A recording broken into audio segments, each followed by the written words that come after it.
First, you have some time to look at questions 1 to 6.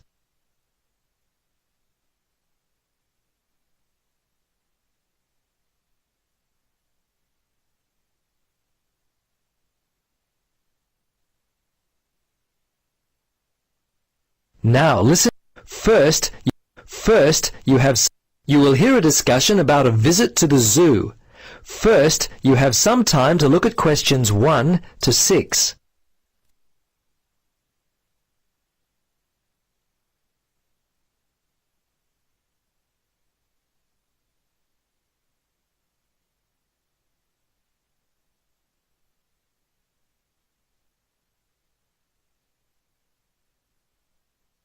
Now listen carefully and answer questions 1 to 6.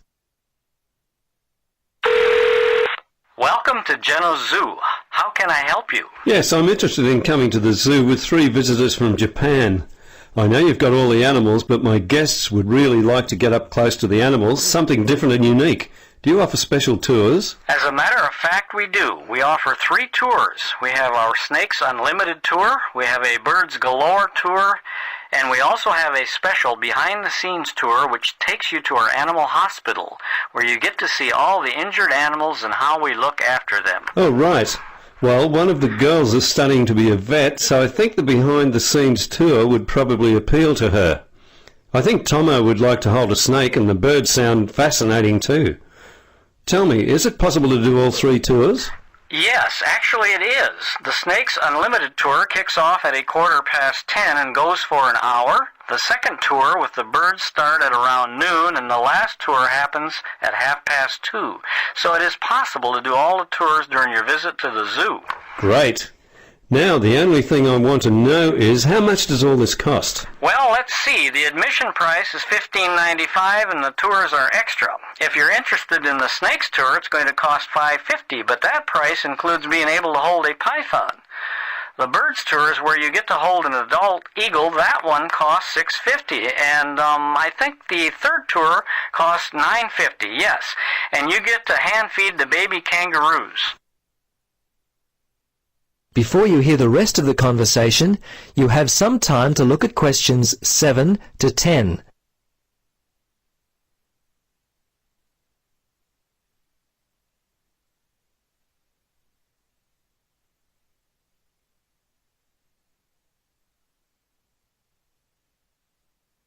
Now listen and answer questions 7 to 10. Yes, well, it sounds like a lot of fun. I think my guests will be really interested in all 3 of the tours. I'm unfamiliar with the layout of the zoo. Tell me, where do we need to meet for the first tour? Well, all the tours, in fact, leave from the same spot, and that is just beside the cafe. Okay. Now, as I said, they're from Japan, so English is not their first language. Is there anyone there that could help with translation if we need it? Yes, there is an interpreter, but unfortunately she isn't available for all the tours, so they'll have to ask her any questions they may have after the tour. All the tours are given in English. I'm sure you'll find that the information will be readily understandable for your guests. Okay, then. As you know, everything is outdoors apart from the third tour, so you might want to tell your guests to bring a hat and some sunscreen. Thanks for the tip. You've been very helpful. Bye. You're welcome. See you at the zoo. That is the end of section 1. You now have 30 seconds to check your answers.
You will hear a Director of Student Administration from Mitchford University giving a talk on Open Day.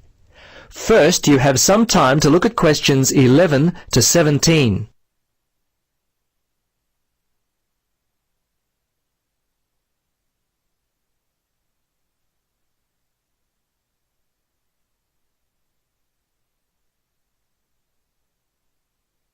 Now, listen carefully and answer questions 11 to 17. Hello to you all. Thank you for coming to Mitchford University's Open Day. My name is Jackie Alford, and I'm the Director of Student Administration. I must begin by passing on some late-breaking news. For the second year running, Mitchford University has been the winner of the prestigious Distance Education Award. As an online university, we are thrilled with this and thank our excellent staff for their dedicated work. We now add this trophy to our Research Excellence Award. The only one remaining is the Best Overall University, which we are expecting to be announced in the near future. Now, I want to cover a few aspects of what we offer our students from the student administration point of view. I would like to cover a few of the core things we deal with here at the university. Our office is always busy. Firstly, we handle all requests for on and off-campus housing. First-year bachelor's degree students, we offer any and all assistance. If you're considering a postgraduate degree with us, which some of you coming to the area with families are, I've met some of you already, I think. Please be aware that due to staff constraints, we are only able to help international students. My department is also responsible for the collection of all student fees and, aside from exam week, we often assist with timetabling. Our department is in close contact with enrollment, so we know all your examination results. Student fees are used to help with the extracurricular activities here on campus. Each semester we put on a movie night, and last year we tried a music appreciation night, which was well received. We often invite a number of local charities in the area to participate in our movie nights. This has been a good way for us to give back to some of the local people. Now, when you apply for a place at Mitchford University, your application package goes first to the registrar's office, where it is either accepted or rejected based upon your past academic record and test results. If you are accepted, it comes to the Student Administration Department, where we examine any special requests you may have included in your application. After that, a letter is sent to you informing you of your acceptance. The whole process takes about 3 to 4 weeks. Generally, if we receive applications by April or early May, students are notified of their acceptance in late June, unless you make mistakes with your application, which is all too common. Before listening to the rest of the talk, you have some time to look at questions 18 to 20.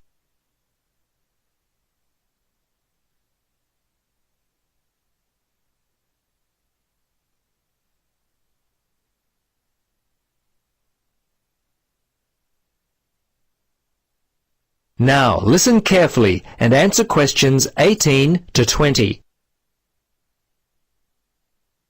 Yes, there are things we ask you not to do. Some people forget important information, believe it or not, and we get this most often. Some applicants forget to include a forwarding address. We can't send anything back to them. Another big one is forgetting to include past academic records. Hey, please don't forget them. We've had minor problems with people forgetting to include the processing fee, which stands at $45. Still others leave off the compulsory picture of themselves. Oh, yes, and perhaps the most common mistake people make is sending the application to the incorrect address. Please send the application to our post office box address. Okay, that's enough for me. Any questions? That is the end of section 2.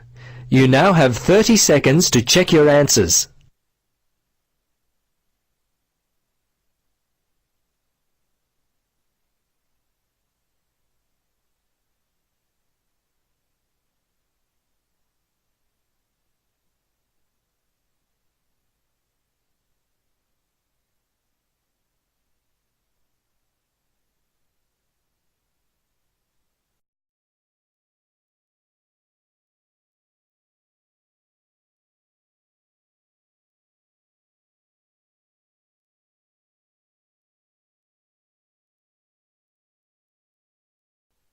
You will hear a discussion between students about a university assignment. First, you have some time to look at questions 21 to 26.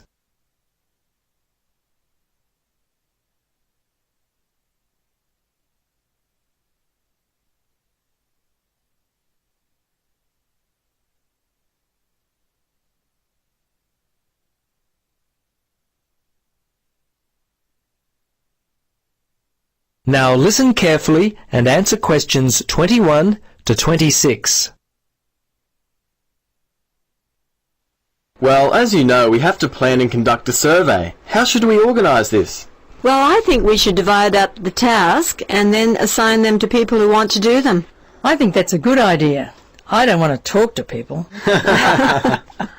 Seriously, if we divide up the tasks, no one will feel as though they're doing all the work. Even distribution, it's fair.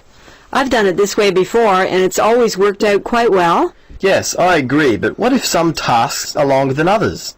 Then it doesn't seem fair. Well, then we have to make sure we divide the tasks up according to time estimates. Some tasks may take longer, for example, the interview stage, and others shorter, like perhaps the layout of the survey form. Okay then, Carol. That sounds like a great idea. I seem to recall reading somewhere in our lecture notes that dividing up tasks was highly recommended for group work, so I feel good about what we're doing. Okay then, what are the tasks and who wants to do them? Well, at the moment, I'm studying layout and design, so if nobody has any objections, I'd like to work out the design of the survey. I'll have this finished by mid-March, the 23rd to be exact. I've got other assignments to do around that time. That's fine with me. I hate design and layout. What about organising the questions? Someone's going to have to do this. Could I? I promise to be all finished by mid-March. What do you think, Carol? Yes, that all sounds good.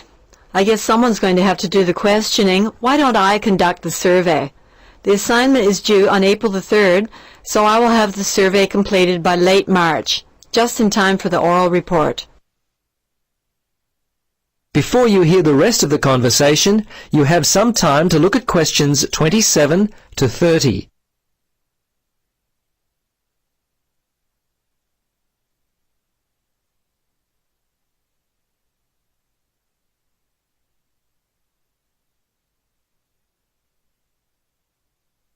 Now listen and answer questions 27 to 30. Yes, about that oral report. Does anyone have any notes from last lecture? There were some good ideas about how to give a good oral report. Yes, I happen to have them right here. There were some very helpful suggestions given by Professor Thompson. Should we take a moment to go through them? Yes, please. Well, firstly, the report itself is due after the survey has been handed in. I believe our group will be presenting it on the 12th of April. 12th of April? That's the date of my accounting exam. Anyway, Professor Thompson said we mustn't speak longer than 20 minutes, or less than 15. He said when it comes to assigning grades, he will be looking for speakers to maintain eye contact with the audience. In other words, don't just stand up and read the presentation. That's been my problem in the past. I spend all my time looking at my notes and the audience gets bored. Yes, that's right. Another point to remember is to make good use of gestures. Standing there like a robot is also very boring for the class. Another thing to consider is visual aids. He said we should include a variety of them, things like overhead transparencies, handouts. We can use the whiteboard, DVDs or video were also suggested. Okay, let's decide who wants to do what. That is the end of section 3. You will now have 30 seconds to check your answers.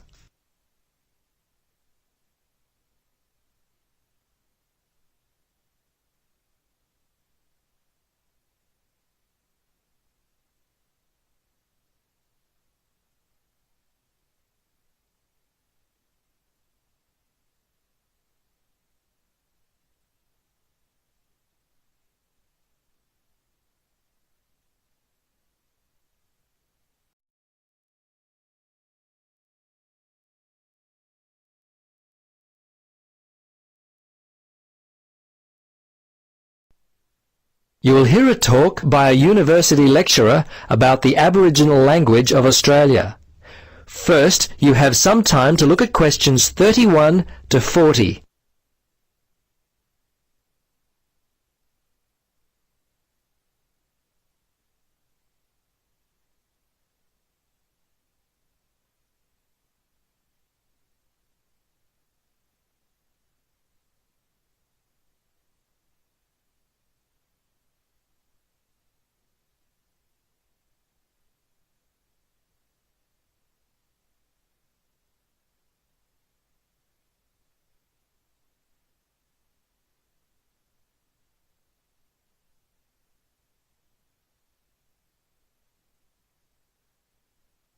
Now listen carefully and answer questions 31 to 40. We'll begin our course of study this semester by looking at the role of the English language among the native or indigenous peoples of Australia. Aboriginal English, as it is often referred to, was described by one linguist as the first and most significant dialect of Australian English. Over the years, there has been much research in the continent of Australia concerning the use and types of Aboriginal English. Some linguists have suggested that there were literally hundreds of languages spoken by the indigenous or Aboriginal people. European settlers who came to the continent of Australia brought with them their own language, and this was adopted by the Aboriginal people. As a result, many of the languages used by the Aboriginals died off. I should mention that in Central Australia, white settlement began comparatively late, with the setting up of the Overland Telegraph Station near Alice Springs in the 1860s. For the Aboriginal people of Central Australia, the coming of the white man to the area had a negative impact upon their culture and language. However, despite their domination, a number of Central Aboriginal language groups managed to survive quite well. Today, the two main language groups in the area are Warlpiri and Arrernte, also known as Arunta. These dialects are spoken only in remote areas of the continent. These areas include the Kimberleys, Arnhem Land, Far North Queensland and Central Australia. The two major language groups, Warlpiri and Arrernte, are both estimated to have well over 3,000 fluent speakers. Another Aboriginal dialect, known as the Western Desert Language, is spoken by a large group of some 5,000 speakers extending over a 25,000 square kilometre area of Central Australia.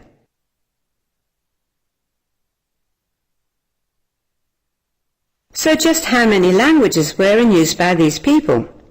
It's difficult to say conclusively, but some linguists have suggested as many as 260, while others quote a more conservative figure of around 200. Regardless of the actual number, there have been many forms of communication among the Aboriginal people, a people who comprise approximately 2% of the current 20 million strong Australian population. It's interesting to note that many Australians refer to Aboriginal languages as dialects, thinking that they are all dialects of one all-embracing Aboriginal language. This is actually incorrect. In fact, all of the original estimated 250 languages were mutually incomprehensible, as different from each other as, for example, German and French. Aboriginal society does, however, provide frequent examples of bilingualism, with some people speaking several languages and dialects. In actual fact, a number of the languages spoken by Indigenous Australians are themselves actually variations of English. A number of these languages have a great deal in common with English, but have their own distinctive words and meanings, as well as accents and grammar. The Aboriginal people view their language as a way to maintain their unique identity within Australian culture. Of those languages studied, about 20 are still being used today. However, as the older generations die off and are replaced by the younger, even these 20 are in danger of being lost. The others, they've all but been destroyed. They remain unused but live in the memories of the elderly. In some cases, they are trying to be revived by indigenous communities. In order to do so, the youth must learn to take a greater interest in their cultural heritage, or knowledge of these languages will go to the graves with those who knew them. If we don't act now to preserve these languages, an element of history will be lost forever. That is the end of section 4. You now have 30 seconds to check your answers.